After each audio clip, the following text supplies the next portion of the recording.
نصلی علی رسولہ الکریم اما بعد۔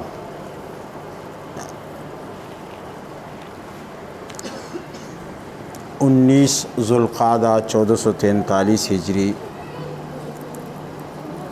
19 جون 2022 کو آج ہم اور آپ قرآن عظیم کے درس کے حوالے سے جامعہ ربانیہ ناظم آباد کراچی میں جمع ہیں۔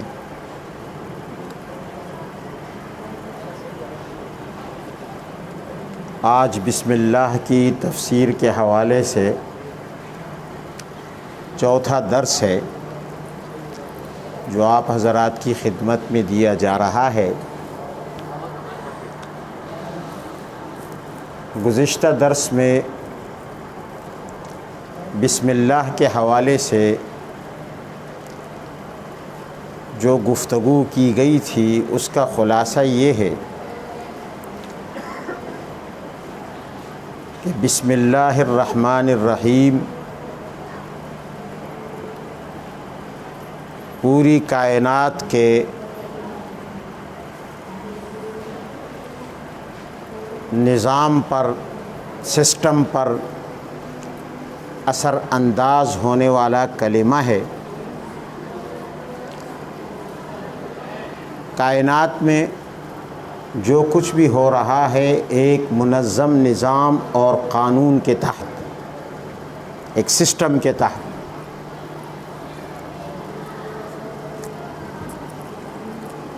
ہر چیز کے لیے قانون ہے۔ مثلاً میں نے عرض کیا تھا کہ بارش برسنے کے لیے برسات کا موسم بنا دیا گیا اور یہ ایک قانون رکھ دیا گیا کہ جب بھی برسات کا موسم آئے گا بارش برسے گی۔ یہ قانون ہے۔ اسی لیے اس موسم کا نام ہی برسات پڑ گیا۔ لیکن کبھی ایسا بھی ہوتا ہے کہ برسات کا موسم آ جاتا ہے، گزر جاتا ہے، پورے موسم میں ایک قطرہ بارش نہیں برستی، تو قانون کدھر گیا؟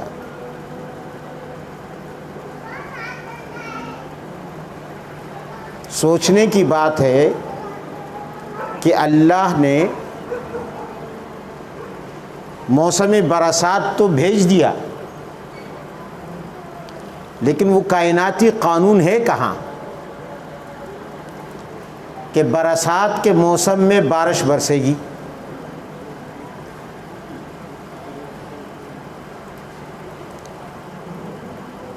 حالانکہ ایک قطرہ بھی نہیں برسا۔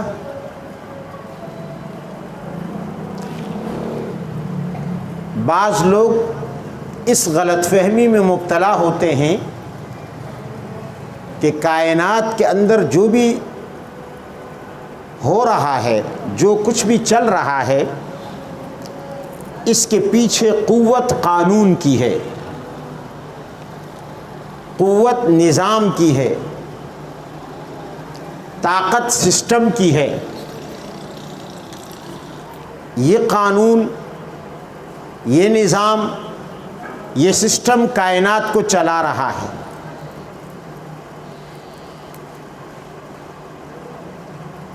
اور ہر چیز اپنے قانون کی پابند ہے۔ تو سوال پھر یہ ہوا کہ جب ایک جگہ قانون پایا گیا تو اس کا اثر کیوں ظاہر نہیں ہوا؟ برسات کا موسم آیا ہے تو بارش کیوں نہیں ہوئی؟ حالانکہ بارش اور موسم برسات کا آپس میں گہرا تعلق ہے، وہ قانون ہے۔ ایک اور مثال آپ کے سامنے عرض کرتا ہوں۔ انسانی نشو و نما اور نسل کی نشو و نما کے لیے، نسل کشی کے لیے ایک قانون ہے کہ مرد اور عورت شادی کریں گے، نکاح کریں گے، آپس میں ازدواجی تعلقات قائم کریں گے،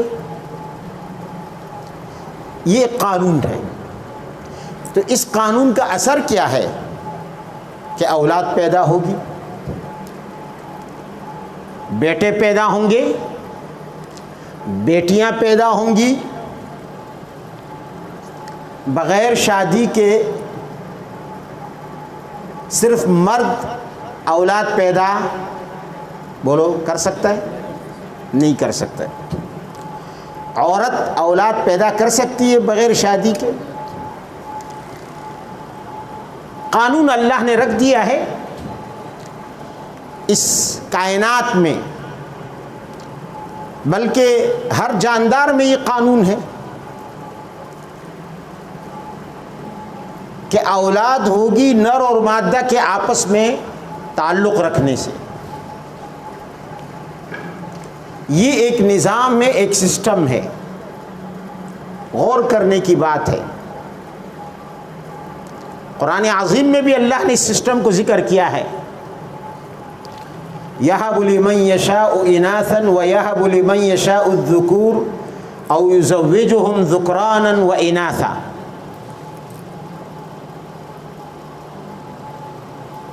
یہ اللہ نے ایک نظام رکھا کہ اولاد دیتا ہے، بیٹے دیتا ہے، بیٹیاں دیتا ہے، لیکن ایک قانون کے تحت۔ قانون کیا ہے کہ نر اور مادہ کا آپس میں ملاپ ہوگا، شادی ہوگی، نکاح ہوگا، ملاپ ہوگا تو اولاد ہوگی۔ یہ ایک قانون رکھا۔ پھر اس قانون کے لیے شرطیں رکھی گئی۔ شرط کیا ہے؟ شرط یہ ہے کہ مرد بھی جوان ہو،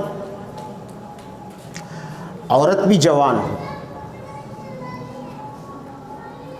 ایک خاص عمر سے لے کر ایک خاص عمر تک۔ اس عمر سے پہلے بھی اولاد نہیں ہو سکتی، اس عمر کے بعد بھی اولاد، ایسا ہی ہے نا، بالغ ہونے سے پہلے اولاد نہیں ہو سکتی، اگرچہ نر اور مادہ مل جائیں، اور جوانی ختم ہونے کے بعد بھی اولاد، یہ بھی ایک قانون ہے، یہ بھی ایک قانون ہے۔ تیسری شرط یہ ہے، تیسرا قانون، کہ مرد بھی بانجھ نہ ہو اور عورت بھی بانجھ نہ ہو۔ اگر مرد بانجھ ہو تو اولاد نہیں ہوگی، اور اگر مرد بانجھ نہ ہو، عورت بانجھ ہو، تب بھی اولاد نہیں ہوگی۔ تو اولاد کے لیے قانون رکھا۔ وہ قانون کیا ہے کہ نر اور مادہ ملیں گے، قانون نمبر 1۔ وہ ایک خاص عمر میں، زندگی کی ایک خاص عمر میں، ایک خاص حصے میں آپس میں ملیں گے، اور دونوں میں اولاد پیدا کرنے کی صلاحیت ہوگی۔ جب یہ 3 قوانین ہوں گے، یعنی دونوں بانجھ نہیں ہوں گے، تو اس کے بعد جا کر اولاد ہوگی۔ ایسا ہی ہے، اس کے بغیر اولاد نہیں ہو سکتی۔ یہ قانون ہے جو اس دنیا میں کام کر رہا ہے۔ ہم دیکھتے ہیں مرد عورت آپس میں شادی کرتے ہیں جوانی کے دنوں میں، اور اس کے بعد ان کی اولاد ہو جاتی ہے۔ لیکن کیا وجہ ہے؟ اب آپ دیکھیں کیا وجہ ہے کہ مرد شادی کر لیتا ہے، جوان مرد ہے، عورت شادی کر لیتی ہے، جوان عورت ہے، دونوں نے شادی بھی کی، وہ قانون بھی پورا ہوا، دونوں آپس میں ملے، یہ قانون بھی پورا ہوا، دونوں جوان ہیں، یہ قانون بھی پورا ہوا، اولاد پھر بھی نہیں ہوئی۔ اولاد نہیں ہوئی، اس سے کیا معلوم ہوا؟ اس سے معلوم یہ ہوا کہ یہاں قانون کام نہیں کر رہا، یہاں قانون آ کر بانجھ ہو گیا، یہاں قانون آ کر سسٹم آ کر فیل ہو گیا۔ اب یہاں کس چیز نے اولاد ہونے سے روکا ہے؟ اگر قانون طاقتور ہے، قانون کی حکومت ہے، قانون دنیا پر غالب ہے تو اولاد ہونی چاہیے۔ لوگ در در کی ٹھوکریں کھاتے ہیں اور حکیموں اور ڈاکٹروں کے پیچھے جاتے ہیں، اولاد نہیں ہوتی۔ قانون ہے، اولاد نہیں ہے۔ معلوم ہوا کہ اب یہاں قانون کام نہیں کر رہا، بلکہ قانون سے برتر کوئی اور ہے جس نے قانون کو روک دیا ہے عمل کرنے سے، اثر دکھانے سے۔ وہ کون ہے؟ وہ ہے اس قانون کے خالق کا ارادہ۔ قانون کے خالق کا ارادہ وہ طاقت ہے جس نے قانون کی طاقت کو چھین لیا۔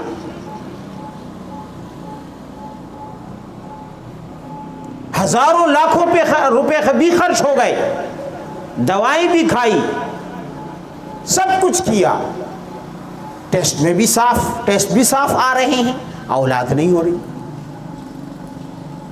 تو آخر کیا ہے کہ جو لوگ یہ سمجھتے ہیں اللہ کی ذات کی قدرت کو نہیں مانتے، ان سے یہ سوال ہے۔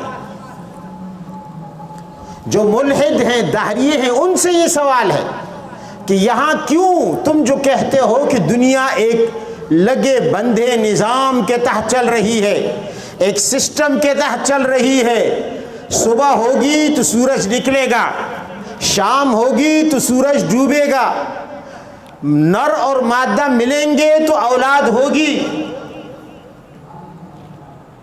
بیج زمین میں ڈلے گا تو درخت اور پھل اور پیداوار ہوگی، فصل ہوگی۔ قانون یہاں موجود ہے، تخم ہم نے ڈالا، پانی اس کو دیا، مٹی میں چھپایا، درخت نہیں ہوا۔ چند دن کے بعد دیکھا تو وہ بیج سڑ گیا تھا اور اس سے کوئی درخت نہیں نکلا، فصل نہیں ہوئی۔ قانون تو ہے، کس چیز نے روک دیا؟ دوسری جگہ بیج ڈالا یا اگلی دفعہ ڈالا، ایک دم کومپل نکل آئی۔ اگر دنیا ایک لگے بندھے نظام کے تحت یوں ہی چلتی ہے تو وہاں کس نے کومپل نکالا؟ یہاں کس نے کومپل روکا؟ وہاں کس نے بچہ ماں اور باپ سے پیدا کیا اور یہاں کس نے روکا ہے؟ معلوم ہوا کہ دنیا میں قانون کام نہیں کرتا، بلکہ اصل ہے قانون کے خالق کا ارادہ۔ سمجھا کرو، قانون کے خالق کا ارادہ۔ اب ترتیب یوں ہے، نیچے مخلوق چاہے جاندار ہو، بے جان ہو، انسان ہو، جن ہو، فرشتے ہوں، سورج ہو، جو بھی چیز ہو، چاند ہو، ستارے ہوں، زمین ہو، سیارے ہوں، کچھ بھی ہو، یہ ایک قانون کے تحت چلے، ان پر حکومت قانون کی ہے۔ لیکن قانون کے اوپر پھر خالق قانون کے ارادے کی حکومت ہے۔ وہ قانون جس نے پیدا کیا، جس نے چیزوں کو پیدا کیا، پھر ان کے قانون کے تحت رکھا،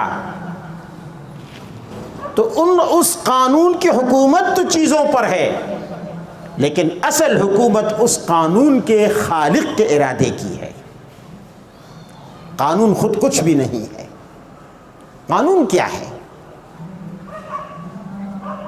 وہ اگر چاہے تو قانون کو ہمارے لیے جاری کر دے، وہ اگر نہ چاہے تو قانون کو ہمارے لیے ہم سے روک دے، قانون کو اپنا اثر دکھانے سے روک دے۔ سارے دنیا کے ڈاکٹر مل جائیں، اگر اس خالق قانون کا ارادہ نہ ہو تو ایسے میاں بیوی کو اولاد نہیں دے سکتے، ٹکرے کھا لیں۔ ہم دیکھتے نہیں دیکھتے اپنے معاشرے میں، یہ ہمیں نظر آ رہا ہے۔ اچھا، جس طرح اس نے قوانین کو اپنی حکومت کے نیچے رکھا، اب لوگوں کی نظر، انسانوں کی نظر وہ قانون تک تو چلی جاتی ہے، لیکن قانون سے ماورا جو طاقت ہے، بالا جو طاقت ہے، جو خالق قانون کا ارادہ ہے، اس تک نہیں جاتی۔ تو بسم اللہ الرحمن الرحیم کا مطلب کیا ہے؟ بسم اللہ ہمیں یہ تعلیم دے رہی ہے کہ تم جس کام میں دخل دے رہے ہو کائناتی قانون کے تحت، لیکن یاد رکھنا کہ تمہاری نظر قانون پر نہ ہو کہ میں ہل چلاؤں گا، زمین کو نرم کروں گا، بیج بوؤں گا، پانی دوں گا۔ تو اللہ کے ارادے اور مشیت کی کیا ضرورت ہے؟ میری اپنی محنت، زمین کی اپنی ذاتی طاقت، پانی کی اپنی ذاتی طاقت لازماً مجھے فصل دے گی، لازماً مجھے۔ تو بسم اللہ نے کہا نہیں نہیں نہیں نہیں، یہ تیری غلط فہمی ہے، تو ہل بھی چلائے گا، تو زمین بھی ہموار کرے گا، تو بیج بھی اس میں ڈالے گا، تو پانی بھی دے گا، اس کے باوجود تیرا بیج ضائع ہو جائے گا، تیری محنت ضائع ہو جائے گی، پانی ناکارہ ہو جائے گا، زمین ناکارہ ہو جائے گی، بیج ناکارہ ہو جائے گا، اس لیے کہ خالق زمین نے، خالق پانی نے اور خالق انسان نے ارادہ نہیں کیا، اور خالق بیج نے ارادہ نہیں کیا کہ تیری محنت رنگ لا کر لہلہاتی فصل کی صورت اختیار کر لے۔ اس نے روک دیا ہے، پانی سے طاقت چھین لی، زمین سے طاقت چھین لی، تیری طاقت بھی ضائع کر دی اور بیج کی قوت بھی ضائع کر دی، اس لیے بیج زمین میں پڑے پڑے ناکارہ ہو گیا۔ ایسا ہوتا ہے نہیں ہوتا؟ ہوتا ہے نا، محنت ضائع ہو جاتی ہے، فصل ضائع ہو جاتی ہے۔ وہ اپنے کسی فوجی کو بھیج دیتا ہے کیڑے کی شکل میں، وہ اس بیج کو کھا لیتا ہے۔ اگر کونپل اگ بھی آئے تو اس میں کیڑا لگ جائے گا، اگر درخت بھی بن جائے اس میں کیڑا لگ جائے گا۔ یہ کیڑا کون ہے؟ یہ اس کی فوج کا ایک سپاہی ہے۔ وَمَا يَعْلَمُ جُنُودَ رَبِّكَ إِلَّا هُوَ۔ تو اس نے قانون بنایا، دیکھو اس نے قانون بنایا کہ مرد اور عورت سے اولاد نکلے گی۔ اس کے باوجود آج کے وہ سائنسدان جو اپنے آپ کو کچھ سمجھتے ہیں اور جن کا اس بات پر ایمان ہے اللہ کی ذات پر نہیں، کائنات کے قوانین پر، کہ کائنات کے قوانین ہمیں نتیجہ دیتے ہیں، خود وہ ان قوانین کو توڑ رہے ہیں، خود وہ ان قوانین کو توڑ رہے ہیں۔ کیسے؟ ان میں انگلی مار رہے ہیں اور اب کوشش کر رہے ہیں، ایک نئی انہوں نے نیا تجربہ چند سال پہلے کیا جس کو استنساخ کہا جاتا ہے یا انگلش میں کلوننگ کہا جاتا ہے، کہ مرد اور عورت کے ملاپ کے بغیر انسان پیدا ہو جائے، حیوان پیدا ہو جائے، جاندار پیدا ہو جائے۔ انہوں نے تجربہ کیا، مثلا یہ ہمارے حافظ شاکر صاحب ہیں، ایسے 10 حافظ شاکر صاحب بن جائیں، ان کے فٹ اسٹیٹ جو اصلی انسان بھی ہوں اور بالکل ان جیسے ہوں، لیکن وہ مروج جو کائنات میں قانونی تخلیق ہے، قانونی تولید ہے کہ مرد اور عورت مل جائیں تب اولاد ہوتی ہے، اس قانون کو توڑ کر، اس سے ہٹ کر انہوں نے یہ تجربات کیے کہ اسی طرح ایک انسان کے نقل، ایک انسان کی نقلیں تیار کی جائے، اس کی نقل تیار کی جائے، یا ایک حیوان کی نقل تیار کی جائے، اسے کلوننگ کہا جاتا ہے۔ اور جانوروں میں یہ تجربہ تو وہ کر چکے ہیں، کامیاب ہو چکے۔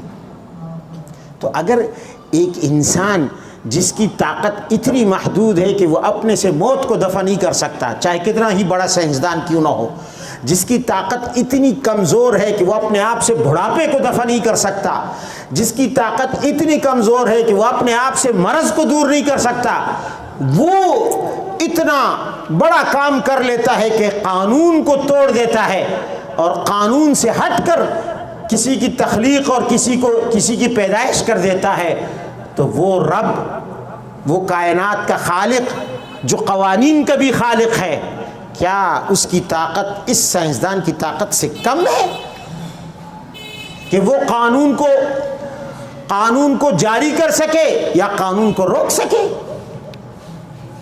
یا قانون پر حکومت کر سکے اور قانون کو اپنے دائرے قدرت میں قابو کر سکے؟ کیا اس کی قدرت کم ہوگی اس سائنسدان سے جو کہ کلوننگ کی صورت میں ایک نئی چیز دنیا کے سامنے پیش کر رہا ہے، پیدائش کی؟ اس رب نے تو یہ تو پھر بھی انسان سے انسان بنائے گا نا، اس نے تو پتھر سے جانور بنا دیا حضرت صالح علیہ السلام کی اونٹنی کو، دنیا دیکھتی رہ گئی۔ اس نے تو بغیر کسی نمونے، بغیر کسی ماڈل کے، بغیر ماں کے، بغیر باپ کے، بغیر پچھلے کسی انسان کے، اس نے آدم کو بنا دیا مٹی سے، اونٹنی کو بنا دیا پتھر سے، تو اس کے لیے کیا ہے؟ عیسیٰ کو پیدا کر دیا بغیر باپ کے۔ تو وہ اچھا، جس طرح اللہ قوانین دے رہا ہے دنیا کو اور دنیا کا نظام قوانین کے تحت چلا رہا ہے، لیکن وہ قانون کا پابند نہیں ہے، وہ قانون کا پابند نہیں ہے۔ قانون ہوتے ہوئے بھی اس کا ارادہ نہ ہو تو قانون غیر مؤثر ہے، بیکار ہے۔ اس کا ارادہ اصل حاکم ہے، اس کے ارادے کی حکومت قانون پر ہے، قانون کی حکومت انسان اور مخلوق پر ہے۔ تو اسی طرح وہ قانون کو توڑ بھی دے دیتا ہے، توڑ بھی سکتا ہے۔ اس کی قدرت اتنی پاورفل ہے کہ جس طرح قانون اس نے بنایا اور اس قانون میں اثر رکھا، اسی طرح وہ اس قانون کو توڑ سکتا بھی ہے، یہ بھی اس کی قوت ہے۔ اب میں نے بتایا آپ کو اس کی ایک مثال قرآن عظیم سے ہی آپ کو دیتا ہوں۔ قانون کیا ہے اولاد کے لیے کہ بھائی اولاد کب ہوگی؟ جب مرد اور عورت شادی کریں گے۔ پھر قانون کیا ہے کہ وہ جوان ہوں گے۔ کیا ہوں گے؟ بچوں سے اولاد نہیں ہو سکتی، ٹھیک ہے۔ اور دوسری بات میں نے کیا بتائی تھی؟ تیسری، کہ ایک خاص عمر تک جو جوانی کی آخری عمر ہے، جب بڑھاپا بہت زیادہ آ جائے تو پھر اولاد نہیں ہو سکتی۔ ایک شخص 70 سال کا، 80 سال کا بوڑھا ہو، اس سے اولاد ہو سکتی ہے، چاہے بیوی جوان ہی کیوں نہ ہو۔ اور اگر ایک شخص 25-30 سال کا ہے اور بیوی 70-80 سال کی ہے، اولاد ہو سکتی ہے؟ نہیں ہو سکتی، اس لیے کہ اس عمر میں آ کر نہ مرد سے اولاد ہو سکتی ہے نہ بیوی سے اولاد ہو سکتی ہے۔ اچھا، اگر دونوں 70-80 سال کے ہوں یا 100 سال کے ہوں تو اولاد ہو سکتی ہے؟ نہیں ہو سکتی ہے۔ قانون یہ ہے کہ ایک مخصوص عمر کے بعد اولاد نہیں ہو سکتی، اس لیے کہ بڑھاپا آ چکا ہے، اس لیے کہ کمزوری آ چکی ہے، اس لیے کہ ضعف آ چکا ہے۔ اب اولاد ہونے کی صلاحیت چھین لی ہے اللہ نے، یہ قانون بنا دیا اللہ نے کہ 70 80 90 100 سال کی عمر میں اولاد نہیں ہوگی۔ سمجھ میں آئی بات؟ اولاد نہیں ہوگی، یہ قانون ہے۔ اور پھر جب عورت یا مرد میں کوئی بانجھ بھی ہو، کریلا اور نیم چڑھا کہتے ہیں نا، کریلا نیم چڑھا، ایک تو عورت بوڑھی ہے 70-80 سال کی اور جوانی میں بھی اس کی اولاد نہیں ہوئی، جب وہ جوان تھی، جب اس کا شوہر بھی جوان تھا۔ کیوں نہیں ہوئی؟ اس لیے کہ وہ بانجھ تھی،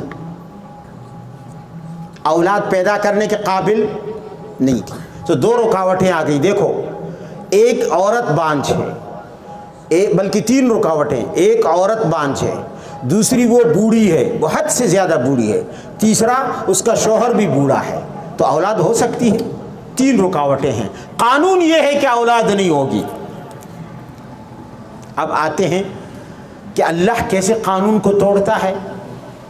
اللہ کیسے قانون کو توڑتا ہے. حضرت مریم پیدا ہوئی علیہ السلام. اللہ تعالیٰ نے انہیں، قرآن میں اس کا قصہ آ رہا ہے، زندگی رہی تو بیان کریں گے. حضرت مریم علیہ السلام کو اللہ نے حضرت زکریہ علیہ السلام کی تربیت میں دیا کہ آپ ان کی تربیت کریں، ان کی پرورش کریں، انہیں سنبھالیں. حضرت زکریہ علیہ السلام اس کے سرپرست بن گئے. جب سرپرست بنے، آپ نے اپنی سرپرستی میں حضرت مریم کو لیا، تو آپ حضرت مریم کے کھانے پینے کا بندوبست کرتے تھے. انہیں کھلاتے تھے، انہیں پلاتے تھے، انہیں کپڑے دیتے تھے، جو بھی ضروریات ہوتی تھی وہ ساری حضرت مریم کے لیے وہ مہیا کرتے تھے. بیت المقدس کے ساتھ ان کا حجرہ تھا. اس حجرے میں حضرت مریم تھی اور حضرت زکریہ تھے علیہم السلام. ایک دن حضرت زکریہ علیہ السلام تشریف لائے. حضرت زکریہ اس حجرے میں، حضرت مریم اندر ہیں. جب آئے تو دیکھا، ایک عجیب منظر دیکھا. منظر یہ دیکھا کہ حضرت مریم بیٹھی ہیں اور پھل کھا رہی ہیں. پھل کھا رہی ہیں. اچھا، مزے کی بات یہ کہ وہ پھل بھی اس موسم کا نہیں تھا، لیکن پھل کھا رہی ہیں. حضرت زکریہ چونکے، جھجکے، چونکے، یہ پھل میں تو لے کر نہیں آیا، کون آیا ہے؟ کون لے کر آیا ہے؟ سوال کیا، انا لک ھذا. کیا سوال کیا؟ انا لک ھذا، مریم یہ پھل کہاں سے آئے؟ کون لے کر آیا ہے؟ کیا آپ نے غور کیا حضرت مریم کا کردار مشکوک تھا؟ حضرت مریم پہ شک ہو سکتا تھا؟ نہیں ہو سکتا تھا. حضرت مریم پاکیزہ خاتون تھی. حضرت مریم تو وہ تھی جن کو اللہ نے ان کی والدہ کی دعاؤں کے صلے میں انہیں اسپیشل اور خصوصی طور پر عطا کیا تھا، اور جس کے لیے اللہ نے اعلان کیا تھا کہ یہ میرا چناؤ اور میرا انتخاب ہے، مجھے مریم سے بڑے بڑے کام لینے ہیں. وہ پاکیزہ، وہ عبادت گزار، وہ مقدسہ، وہ عفت مآب مریم کمرے میں بیٹھی ہیں، تنی تنہا ہے. زکریہ علیہ السلام اس کے سرپرست ہیں. آئے، سوال کیا. یہاں میں ایک اور بات کی طرف توجہ دلا رہا ہوں، اپنی ایک معاشرتی خرابی کی طرف. یہ سوال بڑا عجیب ہے. انا لک ھذا، حضرت زکریہ بھی پیغمبر ہیں، حضرت مریم بھی ولیہ ہیں، اور ان کا گھرانہ والدین بھی اولیاء ہیں. حضرت عمران اور ان کی بیوی حضرت حنہ، یہ اولیاء ہیں، وقت کے بزرگ ہیں، انبیاء کی نسل سے ہیں. پاکیزہ نسب ہے، پاکیزہ حسب ہے. خود بھی مریم پاکیزہ ہیں. امہ صدیقہ، قرآن انہیں پاکیزہ کہتا ہے حضرت مریم کو، کہ پاکیزہ عورت ہے. ان کے کردار پہ شک نہیں ہو سکتا. لیکن حضرت زکریہ بہرحال تھے تو سرپرست نا. تو یہاں اللہ قیامت تک آنے والے انسانوں کی تربیت کر رہا ہے. اس واقعے سے قیامت تک آنے والے انسانوں کے گھریلو زندگی کی اصلاح کر رہا ہے. قیامت تک آنے والے انسانوں کو جھنجھوڑ رہا ہے، ہر گھر کو جھنجھوڑ رہا ہے. کیا تنبیہ یہ ہے کہ دیکھو اللہ نے ہر گھر میں ایک سرپرست رکھا ہے نہیں رکھا؟ ہر گھر کا ایک سرپرست ہے. کون ہے؟ باپ ہے، شوہر ہے، اس کے بعد ماں ہے. یہ اس گھر کی سرپرست ہے. سرپرست کی ذمہ داری کیا ہے؟ جب وہ دیکھے کہ میرے گھر میں آنے والا میرا شوہر، میرا باپ، میرا بیٹا، میری بیٹی اتنی آمدنی نہیں رکھتی، یہ لوگ اتنی آمدنی، جس حساب سے مال آ رہا ہے، جس حساب سے راشن آ رہا ہے، آمدنی کم ہے یا ہے ہی نہیں، اور دھڑا دھڑ راشن آ رہا ہے، دھڑا دھڑ فروٹ آ رہے ہیں، دھڑا دھڑ پیسے آ رہے ہیں، تو اگر گھر کا سرپرست یہ کہے کہ مجھے اس سے کیا غرض ہے، مجھے اس سے کیا غرض ہے کہ یہ کہاں سے لے کر آ رہا ہے، مجھے تو پیسہ چاہیے، مجھے تو راشن چاہیے، مجھے تو اچھی اچھی چیزیں اس گھر میں چاہیے، بھلے یہ کہیں سے بھی لے کر آ رہا ہو، ایک دن بھی اس سے یہ نہ پوچھے کہ تو بیٹھ حساب کتاب کر، تیری تنخواہ کتنی ہے، تیری آمدنی کتنی ہے، تیری دکانداری کتنی ہے، ارے بابا تو جتنا کما رہا ہے گھر میں اس سے زیادہ لا رہا ہے، انا لک ھذا، انا لک ھذا، یہ اتنے پیسے کیسے آ رہے ہیں؟ ضرور کوئی گڑبڑ ہے، ضرور۔ ہمارے گھروں میں کیا ہوتا ہے، باپ آنکھیں بند کر لیتا ہے، بیوی آنکھیں بند کر لیتی ہے، بھائی آنکھیں بند کر لیتے ہیں، بہنیں آنکھیں بند کر لیتی ہیں، جو آ رہا ہے آنے دو، یہ نہیں پوچھتے حلال کے لا رہے ہو یا حرام کے لا رہے ہو، تنخواہ تو تمہاری اتنی نہیں ہے، آمدنی اتنی نہیں ہے، یہ اتنا مال کہاں سے آ رہا ہے؟ جب سرپرست یہ سوال کرنا چھوڑ دے اپنے چھوٹوں سے دنیا کی لالچ میں، تو دنیا کا نظام درہم برہم ہو جاتا ہے، دنیا کا نظام بگڑ جاتا ہے، اس لیے کہ ضرور وہ کہیں سے چوری کر کے لا رہا ہے، یا کرپشن کر کے لا رہا ہے، یا خیانت کر کے لا رہا ہے، یا ڈکیتی کر کے لا رہا ہے، ضرور وہ کہیں نہ کہیں سے لوٹ مار کر کے لا رہا ہے، کسی اور کا حق چھین کر لا رہا ہے، کسی اور کا حق مار کر لا رہا ہے، تبھی تو اپنی آمدنی سے زیادہ لا رہا ہے، تبھی تو اپنی آمدنی سے۔ تو اللہ نے ہمارے گھروں کو اور پوری دنیا کو اس فساد سے بچانے کے لیے، اس بگاڑ سے محفوظ رکھنے کے لیے حضرت زکریا کی یہ سیرت پیش کی، یہ واقعہ پیش کیا قرآن میں کہ دیکھو مریم پاکیزہ ہیں، مریم مقدسہ ہیں، مریم مطہرہ ہیں، مریم پاک باز ہیں، مریم عبادت گزار ہیں، مریم تہجد گزار ہیں، مریم روزہ دار ہیں، ان کے کردار پر شک نہیں، ان کے اعمال پر شک نہیں، ان کے دل پر شک نہیں، ان کے ظاہر پر شک نہیں، ان کے باطن پر شک نہیں، یہ جو کچھ بھی آیا ہوگا کسی جائز طریقے سے آیا ہوگا، پھر بھی سرپرست کی ذمہ داری ہے کہ وہ اپنے ماتحتوں پر نظر رکھے کہ آیا ہے تو کہاں سے آیا ہے، پوچھنا اس کا فرض ہے، اور اسے چاہیے کہ وہ پوچھے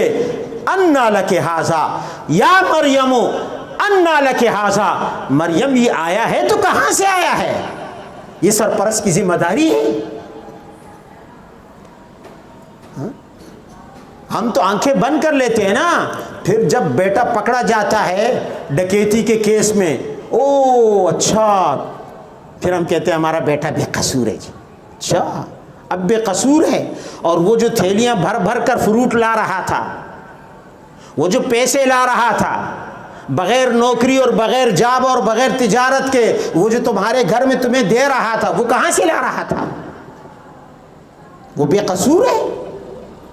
تم نے کبھی نہیں پوچھا اس سے کہ یہ حرام کی کمائی کہاں سے آ رہی ہے؟ انا لک ھذا، کیا زبردست سیرت ہے قرآن کے اس جملے نے ہمیں کتنا بڑا زبردست ایک دنیا کے امن کو برقرار رکھنے کے لیے، گھروں کے ماحول کو کے سدھار کے لیے کتنی زبردست سیرت پیش کی ہے حضرت زکریا علیہ السلام کی،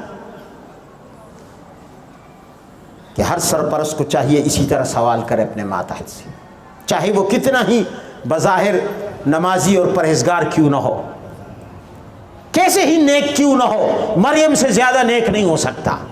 تمہارا بیٹا، تمہارا بھائی، تمہارا شوہر، تمہارا باپ، تمہاری بیوی مریم سے زیادہ پاکیزہ نہیں ہو سکتی۔ جب مریم سے زکریا سوال کر سکتے ہیں تو تم کیوں نہیں کر سکتے؟ تمہیں بھی تو اللہ نے اپنے گھر کا سرپرست بنایا ہے۔ جب دیکھو کہ آمدن اور خرچ میں توازن نہیں ہے، اخراجات زیادہ ہیں اور آمدن کم ہے، تو حضرت زکریا نے سوال کیا، کیا سوال کیا؟ یا مریم انا لک ھذا، مریم یہ کہاں سے آیا؟ کہو سبحان اللہ، کیسا زبردست نقطہ ہے اس آیت میں۔ اب حضرت مریم نے جواب دیا، جواب کیا دیا؟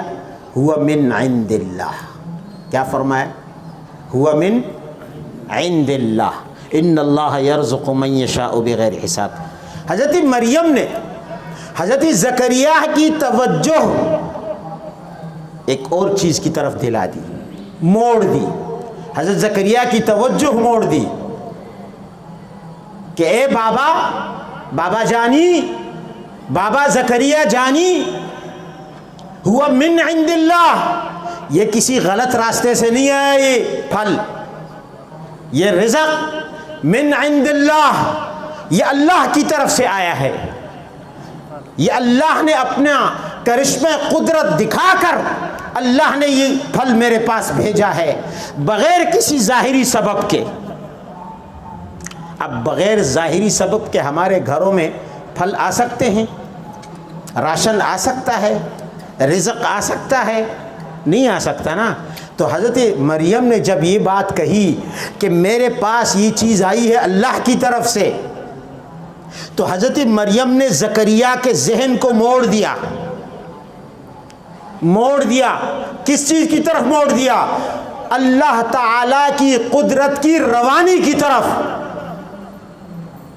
کہ اے زکریا، تیرا ذہن دنیاوی قوانین میں الجھا ہوا ہے کہ کسی کے پاس رزق بغیر محنت کے، بغیر کمائی کے، بغیر کسی انسان کے دیے نہیں آ سکتا، لیکن یہاں ایک اور چیز بھی ہے، وہ ہے خالق کائنات کی قدرت کی روانی، اور وہ ایسی روانی ہے جس کے سامنے کسی قانون کا پہاڑ بھی آ جائے تو پاش پاش ہو جاتا ہے، پاش پاش ہو جاتا ہے، وہ پہاڑ بھی قانون کا ٹک نہیں سکتا۔ آپ تو یہ سمجھ رہے تھے کہ رزق میں لے کر آ رہا ہوں، میں رزق کا سبب بن رہا ہوں مریم کو کھلانے پلانے کا، اللہ نے بغیر سبب کے رزق بھیج کر بتلا دیا کہ میرا قانون چلتا رہتا ہے، سامنے اگر اسباب رکاوٹ ہوں تو وہ بھی خس و خاشاک میں بدل جاتے ہیں، میرا قانون پھر بھی رواں دواں رہتا ہے۔ اس لیے میرا قانون، میرا ارادہ، میری قدرت، میری قدرت، میرا ارادہ یہ کسی قانون کا محتاج نہیں ہے، قانون میرے ارادے کا محتاج ہے۔ تو حضرت زکریا علیہ السلام کے ذہن میں ایک جھپاکا سا ہوا، ایک روشنی کوند گئی، ایک دم حضرت زکریا جیسے نیند سے بیدار ہوئے، اور انہوں نے حضرت مریم کی اس بات کو کیچ کر لیا کہ واقعی اللہ کے قوانین کی روانی کے سامنے، اللہ کی قدرت کی روانی کے سامنے دنیا کے قوانین ہیچ ہیں۔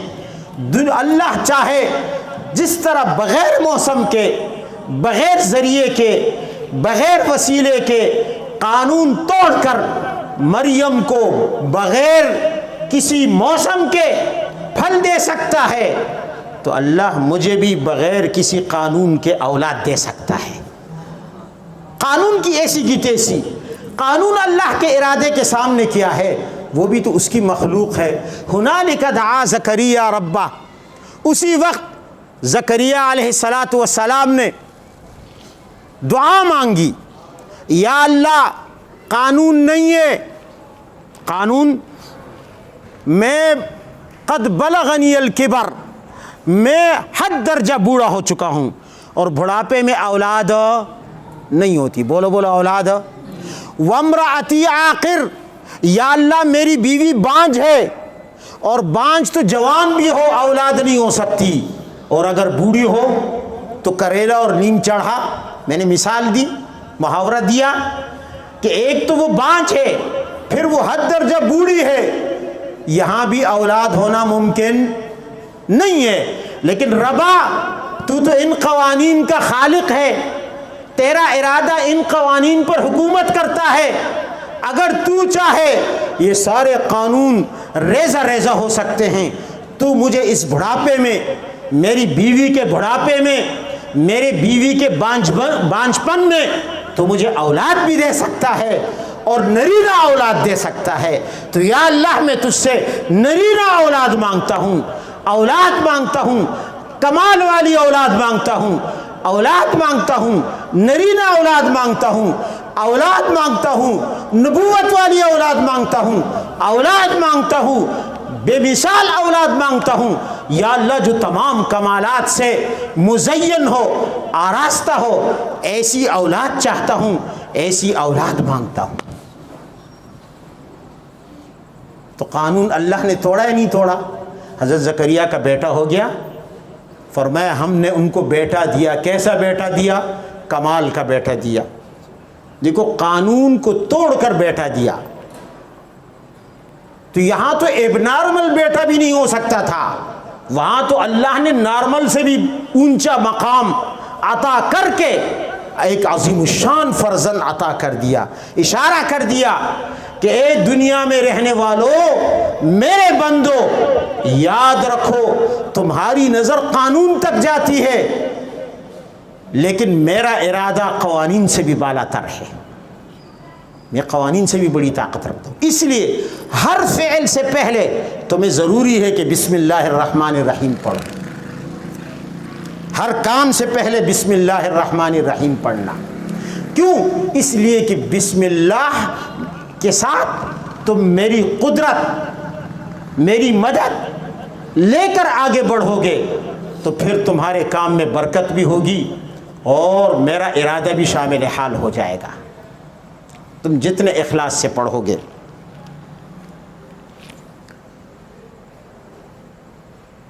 انشاءاللہ بسم اللہ کی اسی سمندر میں مزید موتیاں بھی ہیں، اگلے درس میں انشاءاللہ اس سمندر میں ہم غوطے مار مار کر مزید موتیاں نکالیں گے، کوشش کریں گے اپنے علم، محدود علم کے مطابق۔ وآخر دعوانا ان الحمد للہ رب العالمین۔